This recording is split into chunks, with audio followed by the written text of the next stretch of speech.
श्री ललन सिंह जी कागज में जेडीयू के अध्यक्ष हैं, व्यवहार में सर से पांव तक आरजेडी के नेता हो गए। बोलते हैं उस वक्त नीतीश जी का भला होगा बुरा होगा इस बात का बिल्कुल ख्याल नहीं, जेडीयू का नाश होगा क्या होगा इसका कोई ख्याल नहीं, आरजेडी को कैसे फायदा होगा, आरजेडी के नेता को कैसे लाभ मिलेगा, इसको देखकर बयान देते हैं। यह सब जो भाषा है, जो शब्द है ललन सिंह जी प्रयोग कर रहे हैं, यह तो आरजेडी की भाषा है। देखिए, चीजों को अगर ठीक से समझिएगा तो कोई आश्चर्य ललन जी के बयान पर नहीं।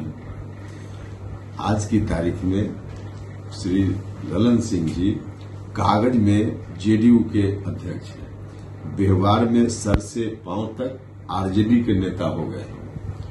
अब आरजेडी की भाषा, आरजेडी को कैसे लाभ पहुंचे इस बात को ध्यान में रखकर लगातार बोल रहे हैं। और जब बोलते हैं उस वक्त नीतीश जी का भला होगा बुरा होगा इस बात का बिल्कुल ख्याल नहीं, जेडीयू का नाश होगा क्या होगा इसका कोई ख्याल नहीं, आरजेडी को कैसे फायदा होगा, आरजेडी के नेता को कैसे लाभ मिलेगा, इसको देखकर बयान देते हैं। और जब इसको देखकर बयान कोई भी व्यक्ति देगा तो आरजेडी की भाषा बोलेगा। तो यह सब जो भाषा है, जो शब्द है ललन सिंह जी प्रयोग कर रहे हैं, यह तो आरजेडी की भाषा है और सोच समझ कर बोल रहे हैं। सर, आपने दिल्ली में राष्ट्रीय लोक जनता दल के राष्ट्रीय अध्यक्ष उपेंद्र कुशवाहा हमारे साथ हैं, जिनसे बात करेंगे कि अभी अभी अमित शाह जी से आप मुलाकात करके पटना पहुंचे हैं। तो अमित शाह से जो मुलाकात हुई उसमें मुख्य मुद्दा क्या था? क्या सीटों के बंटवारे पर आपकी बात बन गई? कितने सीटों पर आप लड़ रहे हैं? नहीं, देखिए, सीधे तौर पे जिस रूप में आप सवाल कर रहे हैं यह विषय वहाँ नहीं था। मुलाकात हुई और चर्चा स्वाभाविक रूप से, अब तो चुनाव लगभग आ ही चुका है लोकसभा का, तो उस चुनाव की रणनीति बिहार में किस तरह से बने, क्या बने, ताकि 40 में 40 लोकसभा क्षेत्रों में एनडीए के उम्मीदवारों की जीत हो सके। तो इस संदर्भ में बात हुई है। कौन पार्टी कितनी सीटों पर लड़े इसके लिए तो वक्त आएगा तो हम लोग तय कर लेंगे, अभी उस पर कोई बात नहीं हुई। क्या मुख्यमंत्री नीतीश कुमार को लेकर बात हुई? क्योंकि इन दिनों ये बहुत चर्चा चल रही है कि नीतीश कुमार फिर से एनडीए में आ सकते हैं। पशुपति पारस जो केंद्रीय मंत्री हैं उन्होंने भी कहा कि अगर वो आते हैं तो स्वागत है। कुछ दिन पहले जीतन राम मांझी ने भी कहा था कि वहाँ क्या कर रहे हैं, इधर आए। आपने भी कुछ ऐसे ही बयान दिए थे। अब देखिए, स्वाभाविक रूप से जब बिहार की राजनीति पर चर्चा होती है या वहाँ भी हुई, तो नीतीश कुमार जी तो एक विषय के रूप में कहीं भी अभी चर्चा होगी तो आ ही जाएंगे। तो चर्चा हुई है, लेकिन उसमें कोई आ जाए या नहीं आए इस रूप में चर्चा नहीं हुई है। बाकी जो इसके अतिरिक्त जो चर्चा हो सकती है उस रूप में चर्चा हुई है। क्या आपको लगता है कि नीतीश कुमार एनडीए में आ सकते हैं?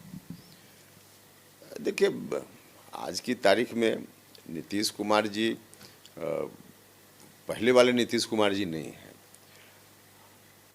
एक तरह से कहा जाए कि पहले वाले नीतीश कुमार होते तो एनडीए में आते कि नहीं आते, लेकिन जहां हैं वहां तो बिल्कुल नहीं रहते, क्योंकि एक दम घुटन की स्थिति है उनके लिए। चौतरफा हमला जहां है वहां उनके गठबंधन की ही दूसरी पार्टी के नेता रोज करते रहते हैं। तो हैं तो बिल्कुल बहुत ही असहज। पहले की तरह होते तो इस स्थिति को नीतीश कुमार नहीं झेल पाते। कभी झेला नहीं उन्होंने। पहले जब भी ऐसी स्थिति आई तो निश्चित रूप से वहाँ से छुटकारा पाने का उपाय उन्होंने किया। लेकिन अब नीतीश कुमार जी क्योंकि पहले वाले नहीं हैं, अब इस स्थिति को भी बर्दाश्त कर रहे हैं, तो उनके ऊपर है। इसलिए हम यह नहीं कह सकते कि वहाँ आएंगे जाएंगे, लेकिन हैं तो बहुत दमघुटन की स्थिति में। राष्ट्रीय अध्यक्ष ललन सिंह वो कह रहे हैं कि 7 जन्म में भी वो बीजेपी की तरफ देखेंगे भी नहीं। अब नीतीश जी की ओर से कोई दूसरा व्यक्ति गारंटी करे इस तरह की, मुझको लगता है कि इस तरह के बयान में भी कहीं ना कहीं कोई चालबाजी है। सब लोगों को मालूम है कि माननीय ललन सिंह जी कागज में अब अध्यक्ष हैं जनता दल यूनाइटेड के। व्यवहार में वो आरजेडी के नेता की तरह बिहेव करते हैं। तो आरजेडी को क्या सूट करता है उस तरह से ललन सिंह जी बोल रहे हैं।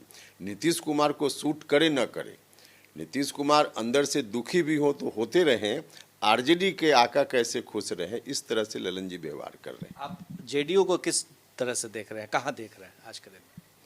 देखिए, जेडीयू तो हमने पहले ही कहा है, बार बार कहा है कि जनता दल यूनाइटेड का अस्तित्व धीरे धीरे अब समाप्त हो रहा है और समाप्त हो जाएगा, क्योंकि नीतीश जी ने जो डिसीजन लिया वह डिसीजन जनता दल यूनाइटेड से जुड़ा हुआ कोई कार्यकर्ता हो, नेता हो या फिर आम जनता, किसी को पसंद नहीं।